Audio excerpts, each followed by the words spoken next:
आने वाला कल सदैव अनिश्चित रहा है।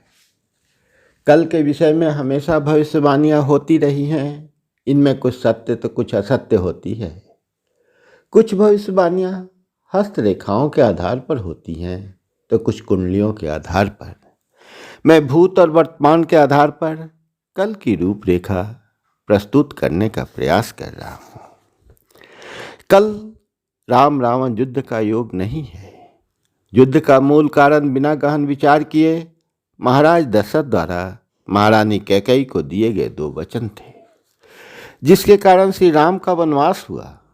विवाह के समय सुख में दुख में पति पत्नी एक दूसरे का साथ निभाने का वचन दिए हुए थे, जिसके कारण मां जानकी को जंगल जाना पड़ा, जहां उनका अपहरण दुष्ट रावण द्वारा हुआ। अग्रज के प्रति प्रेम एवं कर्तव्य परायणता के कारण श्री लक्ष्मण भी राम के साथ जंगल गए, जहां उनकी भेंट रावण की दुष्ट बहन शूर्पणखा से हो जाती है। शूर्पणखा के अशोभनीय आचरण के कारण श्री लक्ष्मण द्वारा उसकी नाक काट ली जाती है। शूर्पणखा इसकी बदला लेने हेतु रोती बिलखती अपने परम शक्तिशाली भाई रावण के पास जाती है और नमक मिर्च लगाकर घटना का बखान करती है और राम रावण युद्ध होता है। भविष्य में ये सभी कारण नहीं होंगे, अतः राम रावण युद्ध का योग नहीं बनता है। भविष्य में मौखिक दिए गए वचनों को लोग जुमला कहेंगे, उन पर अमल नहीं होगा। 2014 में लोकसभा चुनाव के समय माननीयों द्वारा विदेशों से काला धन लाने और हर व्यक्ति के बैंक खाते में 15 लाख रुपये डालने का वचन दिया गया था। पूर्ण बहुमत से जब उनकी सरकार बनी तो बेचारे भोले भाले देशवासी बैंक में खाता खोल रुपये का इंतजार करते रहे। बाद में स्पष्ट किया गया कि यह तो चुनावी जुमला था। ऐसे जुमले चुनाव के समय होते रहते हैं। जुमलों पर अमल थोड़े ही होता है। भविष्य में राजा दशरथ जैसे व्यक्ति द्वारा दिए गए वचन को भी युद्ध का जुमला करार दिया जाएगा, उस पर अमल नहीं होगा और श्री राम को वनवास नहीं जाना पड़ेगा। फिर युद्ध होगा कैसे? संभावना है कि कल विवाह के समय पति पत्नी द्वारा सुख में दुख में साथ निभाने के वचन को भी शादी का जुमला करार दिया जाए। सुख में भले ही उस पर अमल हो, दुख में उस पर अमल होने का योग नहीं है। घर के ऐशो आराम को छोड़ मां जानकी की तरफ पत्नी संभवतः जंगल जाने को तैयार नहीं होंगी। गेट से ही पति को बाय बाय टाटा कह देंगी। थोड़ा सहानुभूति दर्शाते हुए अधिक से अधिक इतना कह सकती हैं कि अपना ख्याल रखिएगा और फोन करते रहिएगा। जंगल जब वे जाएंगी नहीं तो उनका अपहरण ही नहीं होगा और फिर युद्ध कैसे होगा? भविष्य में श्री लक्ष्मण जैसा अनुज मिलना भी कठिन होगा, जो अपनी सारी सुख सुविधाओं यहाँ तक कि अपनी पत्नी को छोड़कर 14 वर्षों के लिए जंगल जाए। जब लक्ष्मण जी जंगल जाएंगे ही नहीं तो शूर्पणखा की नाक कटेगी नहीं, फिर युद्ध नहीं होगा। संयोगवश यदि लक्ष्मण जी पैदा हो भी गए तो उन्होंने शूर्पणखा जैसी दुष्टा की नाक काट ही ली तो उसे रोते बिलखते अपने किसी भाई के पास जाने की आवश्यकता नहीं होगी। भविष्य में प्लास्टिक सर्जरी इतनी सुगम और सुलभ हो जाएगी कि वह नज़दीक के ही किसी प्लास्टिक सर्जन के पास जाकर पहले से भी अधिक खूबसूरत नाक बनवा लेगी।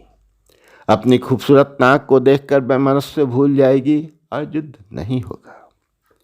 फिर भी यदि कोई नासमझ शूर्पणखा अपने भाई की ऐश्वर्य एवं ताकत पर इतराती हुई अपने भाई के पास मदद की अपेक्षा लिए पहुंच भी जाएगी तो उसकी अपेक्षाओं पर पानी फिर जाने का योग है, क्योंकि अब भाई की प्रेम की परिधि क्रमशः सिमटती जा रही है। उसमें सिर्फ उसकी पत्नी और बच्चे के रह जाने का ही योग बनता है। राखी के पवित्र बंधन अब ढीले पड़ने लगे हैं और भविष्य में और भी ढीले पड़ने का योग है।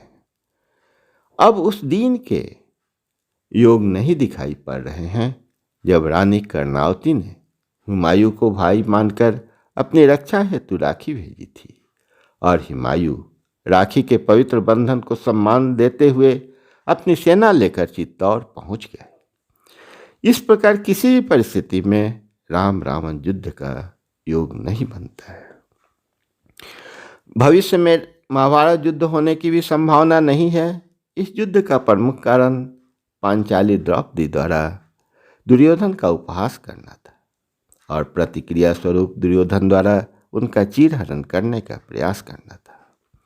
वर्तमान समय में तो हम लोग देश की सर्वोच्च संस्था संसद से सड़क तक एक दूसरे पर कटु वचनों का प्रहार एवं उपहास करते हुए देखते हैं, सुनते हैं, जिससे लोगों में कटु वचन एवं उपहास प्रतिरोधी क्षमता विकसित हो गई है।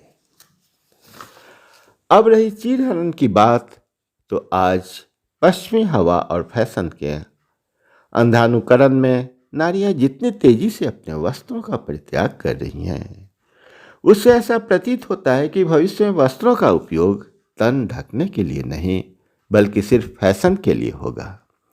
जब नारियां स्वतः ही अपने हाथों अपना चीरहरण कर रही हैं, तो भविष्य में दूसरों द्वारा चीरहरण की आवश्यकता ही नहीं रह जाएगी।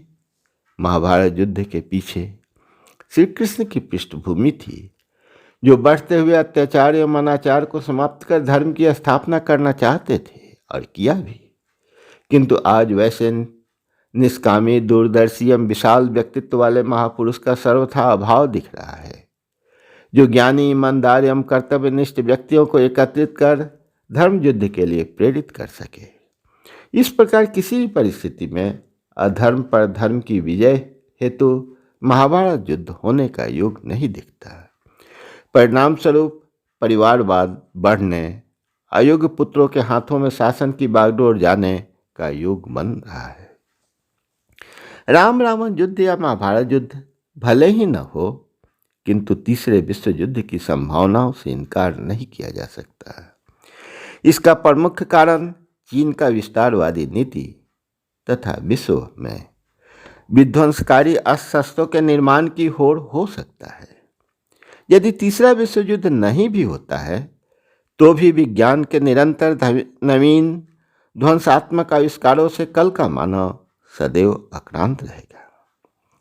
कल जल संकट विकट समस्या हो सकती है, जो न केवल गृह युद्ध बल्कि विश्व युद्ध को भी आमंत्रित कर सकता है। तिब्बत के संबंध में भारत सरकार द्वारा की गई गलतियों के गंभीर परिणाम भुगतने पड़ सकते हैं।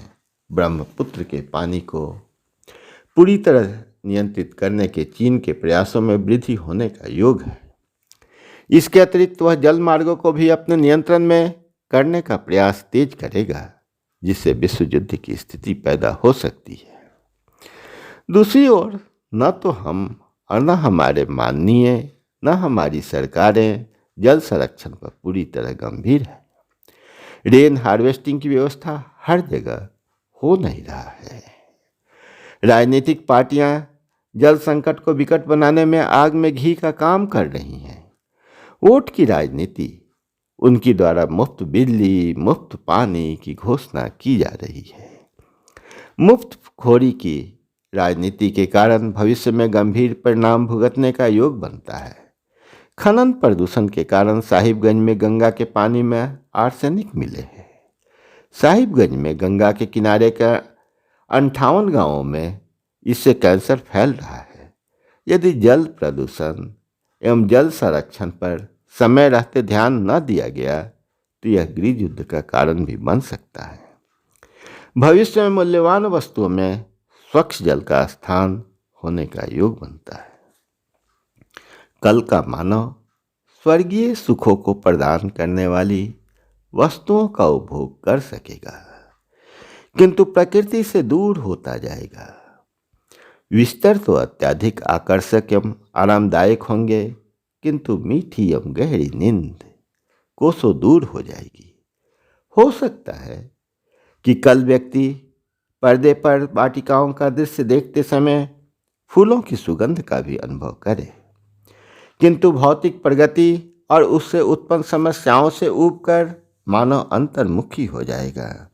तब सीता सी पत्नी, श्रवण सा पुत्र, लक्ष्मण सा भाई, कर्ण सा दानी, हरिश्चंद्र सा सत्यवादी का दर्शन स्वप्न में भी न हो पाएगा। तन को अधिक सुख होगा, पर मन अधिक आक्रांत रहेगा। ऐसी स्थिति में योग और अध्यात्म की लोकप्रियता बढ़ेगी और हमारे देश को विश्व का आध्यात्मिक गुरु बनने का सौभाग्य प्राप्त हो सकता है। स्पष्ट है, कल व्यापक परिवर्तन के पूरे आसार हैं। कल गुरु शिष्य, डॉक्टर मरीज, पिता पुत्र, पति पत्नी, भाई भाई जैसे सारे संबंध भौतिकवादी दृष्टिकोण के आधार पर परिभाषित होने के आसार हैं। अतः कल की झांकी हमें आनंदित भी करती है और भयभीत भी। अनुमानों एवं आशंकाओं का कोई अंत नहीं। यदि भौतिकता के साथ नैतिकता का, विज्ञान के साथ अध्यात्म का समन्वय किया जाए तो सारी आशंकाएं निर्मूल साबित होगी। बाल्यकाल से ही नैतिक शिक्षा पर विशेष ध्यान दिया जाना चाहिए। हर व्यक्ति को थोड़ा समय प्रकृति की गोद में व्यतीत करना चाहिए और आत्ममंथन करना चाहिए कि हम कहाँ जा रहे हैं।